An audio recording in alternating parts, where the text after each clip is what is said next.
Well, former Florida wide receiver and often truth teller Chris Doering was talking after the SEC championship game, and I want to read what he had to say because I think it's a good question, and I'm certain everybody in the comments will have something to say.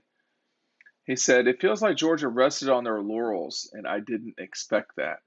Is that what you saw in the SEC championship game? I think sometimes people say this, whether it's true or not, and I'm not sure I have a position on this one because um, there were signs that that is something that happened uh, in the week of the Charleston Southern game, but the way that Georgia came out and obviously handled Georgia Tech and Charleston Southern, it looked like they really were focused, generally speaking.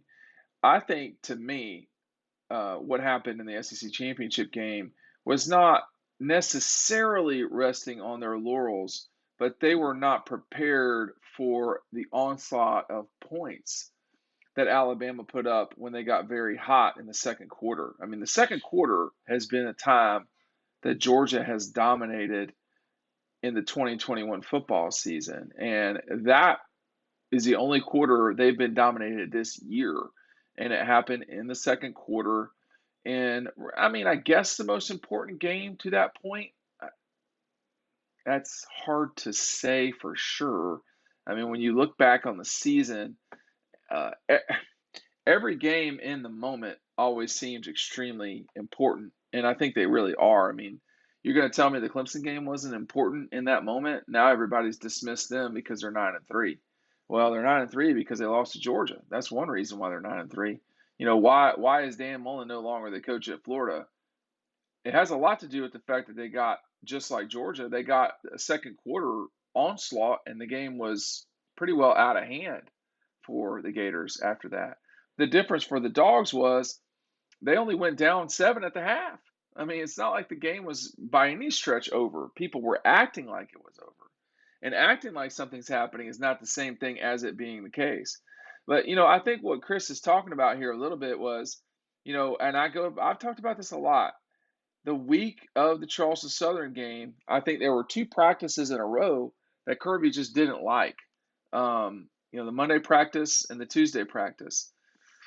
And you just can't give away practices. I talked about that a lot at the time. And now, moving forward to Michigan, and that Georgia has just only started practices just now, um, I doubt very seriously they're giving any practices away. And it gets to the point where it's not just that you can't give practices away, you can't give sets or reps away because you can't get them back. And everything that you do right now before Christmas will get you ready for what's coming up after Christmas. At this stage, Georgia only has about 13 days to get ready for Michigan. And some of that time will get eaten up with the holidays and travel.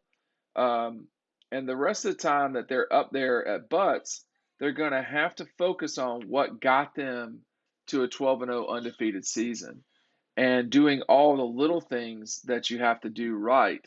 And in fact, that's one thing that Chris Doring was talking about. They didn't do the little things. They did not. There were busted coverages. I mean, what happens if two of those plays that were busted coverage plays don't go for touchdowns and they just go for long, completions? That's a huge difference in the game when you're giving up. Even if you only give up 10 points rather than 14, that makes a huge difference in terms of how you go about dealing with the rest of the game. But it really is up to the older guys to get this right.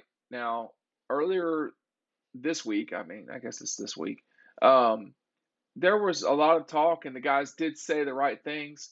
There was a player only meeting the Sunday after the SEC championship game, and that game's been some time ago now. It's been 2 full weeks since Georgia and Bama played. They're closer to the Michigan game than they are the Alabama game. But you can't, everyone is going to reference Georgia from their most recent performance, and it was not a good one. Alabama came in and ran the ball effectively. It wasn't unreal. Same thing with Georgia. Georgia was running the ball effectively. It wasn't unreal because they had to get away from it because they were, down 14 at one point. Um, I think the thing that Chris is talking about is handled by dealing with all of the little details. And if you are handling all of the little details that go about getting prepared for a practice, then doing them in practice, uh, then everything will take care of itself. But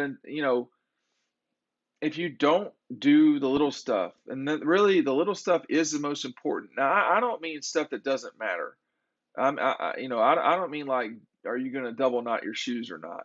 Well, I'm talking about, are you going to go hard and go hard as you can until you can't go any further? That's the most important thing in Georgia's preparation for this Orange Bowl. Everything is in front of the Dogs, but they have to take everything seriously. They are clearly not indestructible. They are, I think, still the best team in college football, but their nearest competitor just thrashed them and made their own case to be the best team in college football. So it's up to them to do it, and it's up to them to prepare. And getting people confused about if you rested on your laurels or not is not a good example of preparation. Chris Doering goes on to say, I didn't expect that. Well, I don't think anybody did. I don't think anybody expected that performance. The performance was simply not good enough. And everybody has talked about that ad nauseum. I think we know that. But we're going to have to see, what does this team look like when it arrives in Miami? How will they prepare uh, this stretch of time, this sort of solid week of time to get ready? They basically have an off week, 2 weeks of preparation right now. That's what's going on. It's as if they just played Saturday, and then they will have this full stretch of time to get ready for Michigan. They'll have off probably Christmas Eve and Christmas. They will probably, now I don't know this, but my suspicion is they will meet in Athens on the 26th and practice. They will all get on the team planes and fly down to Miami. They're not going to all meet in Miami. That's not what they will practice at Georgia. And now, again, this is my speculation, having covered this team for such a long time, in any team. You get everybody to Athens. Any stragglers, you can still work on them, but you get everybody in practice. You practice, you get in the buses, and you go. You fly, you arrive, and then the next day you've got media responsibility in the mornings, and then you just take it from there. This team has got a full slate of bowl stuff. The 2020 pandemic, and its effects on last year's college football playoff, it's not scheduled that way. They are scheduled to be doing all of the stuff that they traditionally have done in these college football playoff games. That means open practices for a period of time twice. You have a full slate of media obligations, which is not ideal for Georgia, only because they're the further team away when it comes to the media hotel. But there's all sorts of stuff that these guys got to do right now to get ready for their time in Miami. It's an important moment for Kirby Smart. It's an important moment for this program.